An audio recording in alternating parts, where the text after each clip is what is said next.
This Steve Jones Show podcast is now loading. The Steve Jones Show podcast is presented by Sunbury Motor Company, Purdy Insurance, Brewers Outlet, and NIL Game Changers.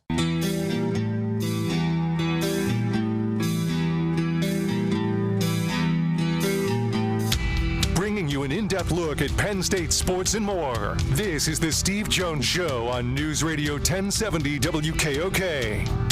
The Steve Jones Show is presented by Brewers Outlet, Sunbury Motor Company, and Purdy Insurance. Now from the Sunbury Motor Studio, here's Steve Jones.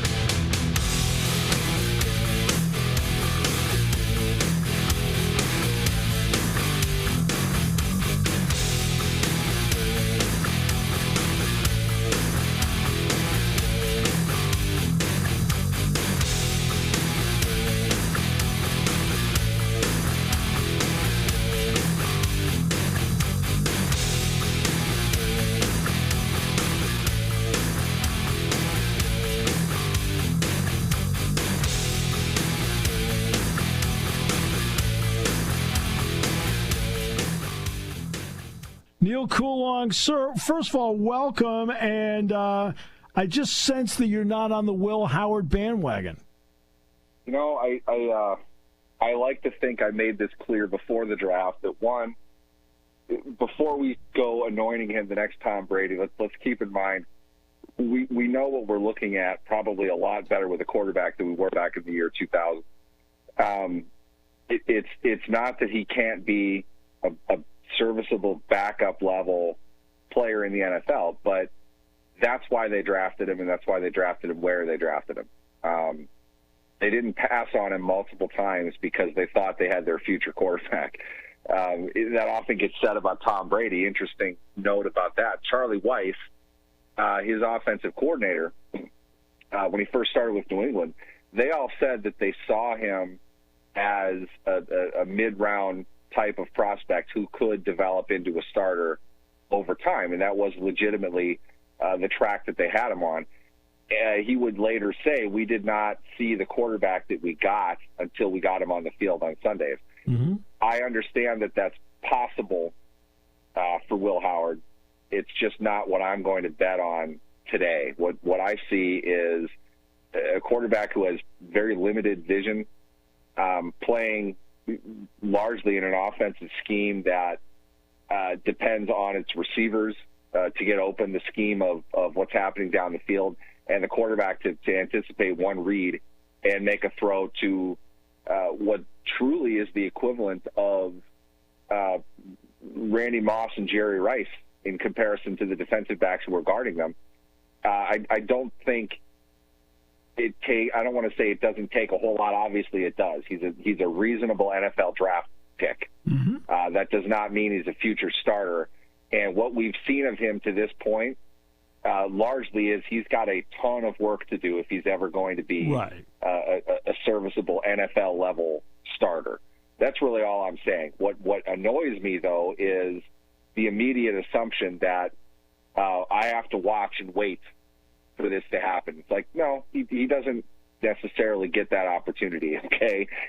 He's not going to get much, he's not going to get many reps to show anything, really. He's going to complete a few passes in the preseason. That doesn't mean that he's a phenomenal player, okay? Right. What he did in college is all right. I think a high-level NFL player in a similar structure with the talent that he had around him probably would have done a bit more and would have been largely seen as the greatest college player who ever lived.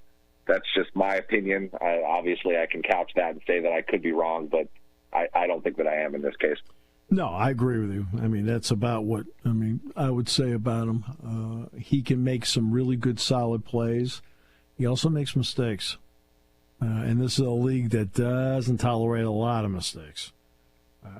And that's a problem. Kaleb Johnson, though, and I know we touched on this a little bit last week. Warren's there, but Johnson gets picked in that third round. Neal, I watched this guy play. I thought that was a heck of a pick right there for them. I think Kaleb Johnson lacks perhaps the superlatives of the guys who were drafted ahead of them, which is to say, in a draft that's very deep on running back, which would tend to kind of push down the line a little bit to the point where a position was where you had Judkins went, the first pick of the second round? Yeah. Something like that. And then there wasn't another running back taken until Johnson, right? I think it was something like that. You have a very good player that probably fell into the third round on, to some degree, circumstantial reasons. I don't think necessarily entirely his fault or his ability that caused that. Mm-hmm. I will say you're looking at a player that can do everything at the NFL level. He just doesn't do it explosively, per se. To me, that's kind of what knocks him out of that top 60 range. You got him probably where you would have wanted to get him, but to be honest with you, I think he plays over Warren. I think he'll get more snaps than Warren because he's a better all-around back. Yeah. Warren's a good player. Warren's a complimentary guy that runs zone well. I don't think that Warren can run other schemes well. I think with Johnson in there, you've got the full complement, the full balance of an offense that you want to run. Warren kind of dictates that you're going to do this or that. A little bit of a tell when he's on the field. And he's a good player. I don't want to speak against him at all, but he went undrafted for a reason. He's kind of a one pitch, one speed kind of guy. Johnson can do everything. I think Johnson's a true three-down back. And with that, I think the Steelers are going to use him in that way. I think he'll be on the field a little bit more than Warren will. Not that Warren won't get anything, but I don't think it'll even really be particularly close. I think Johnson will clearly be the most outstanding rookie the Steelers have. And that's not to say long term. Right. Nobody else will. But I think he's going to be very productive, if not outstanding, with the Steelers. Yeah, I know we talked about this a couple weeks ago, but Green Bay draws more than 600,000 total fans over the 3 days. Detroit drew over 700,000 for the 3 days. It's in Pittsburgh at Point State Park next year. And President Trump announced yesterday, they had him do it yesterday, that it's going to be on the National Mall. I mean, they used to just sit in the Marriott Marquis and hand cards. What does just the popularity of a selection tell us about the power of the NFL? I think you look at two things if you want to truly describe the meteoric rise of the NFL over the last 50 years. In my opinion, the two biggest things are the advent of fantasy football and how that spiders across everything that they do, including the next frontier, which we're experiencing now in gambling. Yeah. And two, it's the hidden, previously underscored drama of the draft. And in retrospect, this is clear as day, but as somebody that, even as a young kid, got up to watch the chaotic scene at the Marriott Marquis or whatever it was, where the commissioner would pronounce guys' names wrong. Yes. Yeah. There was a year the Tampa Bay Buccaneers drafted a guy who had already been drafted. Yeah. It's not at all the smooth, polished event that they have now. Yeah. But it's easy to see this in retrospect, but it was a bridge between the college game, which, as you know, for a large chunk of American history was much more popular than the professional brand. Yep. Putting that into the much more exciting, unified NFL, and let that boil, let that grow for a little bit, the drama comes out naturally. And then, in my opinion, what kicked it all off into on the real path to prime time was Leaf versus Manning. Yeah. The drama that was behind that, it's a play in a lot of ways. It's a 3-act play. You've got good versus evil. You've got, the wild hype of Ryan Leaf, the fun out, kind of everywhere, emotional kind of guy, versus the robot, the pedigree, NFL royalty in Peyton Manning. and to have that be as contentious and as debated as it was, I think really launched what we see today, which is much more about the storylines off of the field as opposed to on it. And then to have the results be what they were in that, which I don't think anybody expected, it created such compelling theater that now everyone's watching the draft. And from there, we always want to make it that. And then it's really kind of this almost brand loyalty thing. My guy versus your guy, this is who I want. It's exactly what the off-season needs to be for fans of a sport that is so immediate, that's so, dare to be great the way the NFL is. It all comes down to these individual moments, the height of drama. And the draft created that. And I don't think the NFL even really realized it for a long time. I mean, it got bigger, but the popularity of it truly took off when the Colts selected Peyton Manning and the Chargers selected Ryan Leaf. That buildup is really kind of what led to it all today. And in my opinion, that's one of the 10 biggest moments in NFL history for that reason. Looking at it now to what it is now, that the President of the United States just announced that the draft is going to be held at a nationally significant place the following year. Not 2 weeks from now, not a month from now, 2 years from now. 2 years. There's a whole other draft. Yeah. For it to be that big of a thing really just kind of goes to show where all this has led to. And I think it was always something that was there for the NFL. And it took technology, and it took, probably getting bigger to become even bigger. They needed to put more into it. And when they did, they haven't slowed down. And, we're still here talking about how big the draft has gotten, and it gets bigger every single year. There weren't 700,000 people over 3 days at Madison Square Garden or Radio City Music Hall when it was there. Right. And that wasn't that long ago. No. They didn't even start switching into cities until recently. So that's only going to get bigger. Next week will be the week where the networks gather for their annual meetings. So if anybody's wondering why May 14th is the big deal on schedule, that's because it's also going to be the week where college kickoffs are going to be announced as well, because the networks are all having their meetings next week. But here's the next part. You have people tuning in to watch a schedule they already know. They already know who they're playing at home and away. They just don't know the order. It takes seconds to do the order. Yeah, I literally just had a conversation with a client in regards to our plans around the league schedule bits that are going to be coming out. And I'm glad you asked that, because I kind of paused and shook my head for a second. I was like, well, I can't plan for it. I don't know what's going to come and where. And there really isn't any rhyme or reason to the schedule short of, you could expect there to be, it ties into the end of last season in primetime games very early in the season, if not in week one. And then every holiday they'll have 3 games now, and it's just becoming truly a 52-week year sport, to the point where, people are really getting into the schedule. And then we used to joke around with, internally it was, if your team was really bad, you're going 8-8. If your team is really good, they're going 12-4. They don't see a 5th loss on the schedule. Everybody gets excited. They get into it. Everyone gets better on schedule day somehow.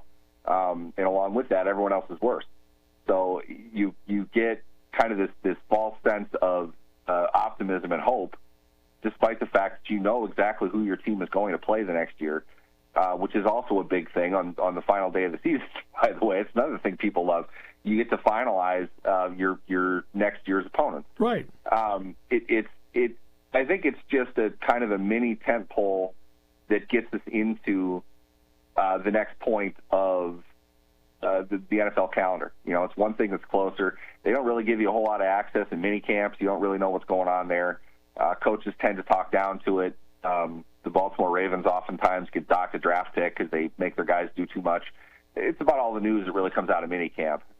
That maybe this year we'll know where Aaron Rodgers is playing, if at all.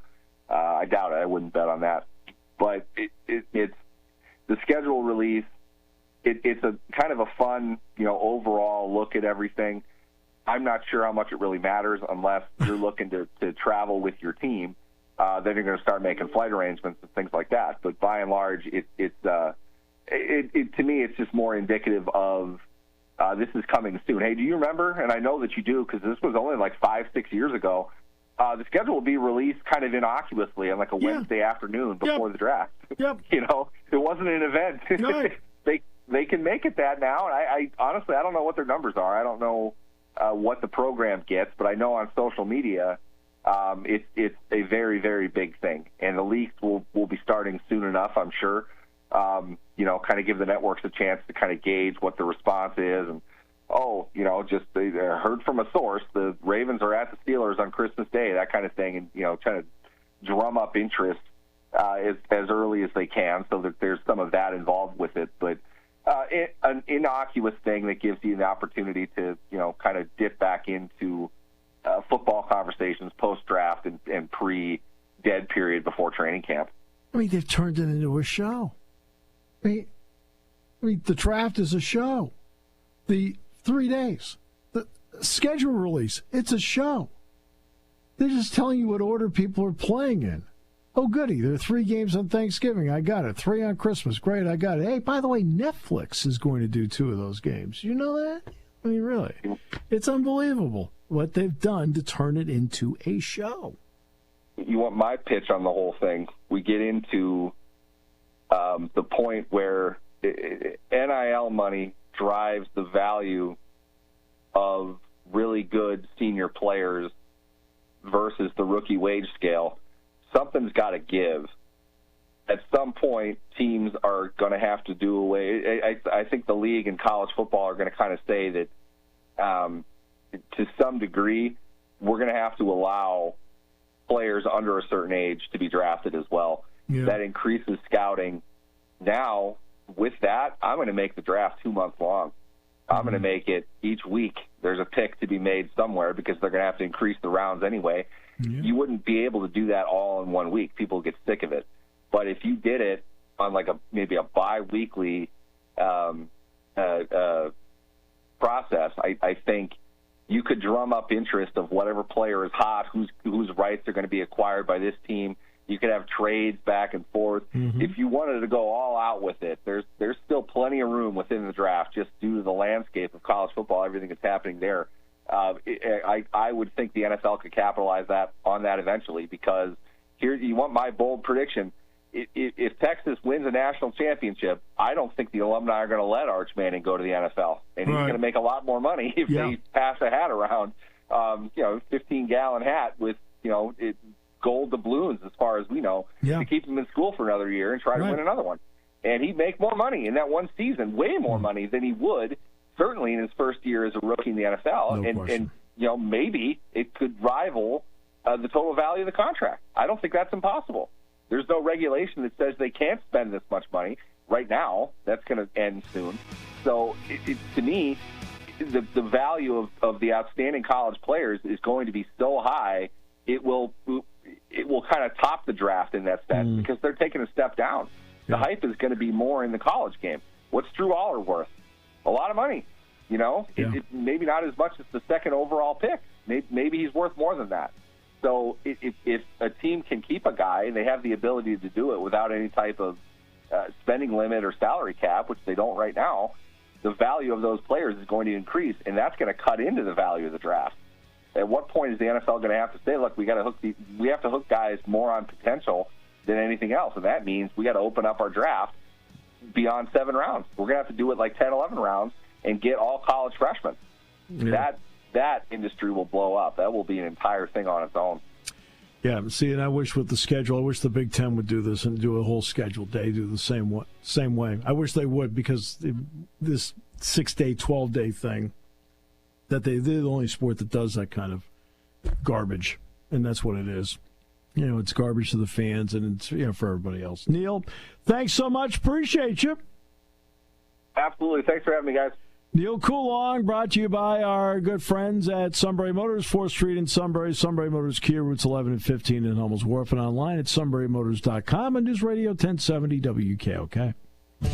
Hi, this is Season. For over 100 years, the Purdy Insurance Agency has been protecting families and businesses of the greater Susquehanna Valley and beyond. With the experience of our trained and knowledgeable staff, you can rest assured that your needs will be evaluated and met by some of the industry's best representatives. No matter what your insurance needs are, call Purdy Insurance today at 570-286-5855. Visit our website at purdyinsurance.com or check us out on Facebook to see what we can do for you.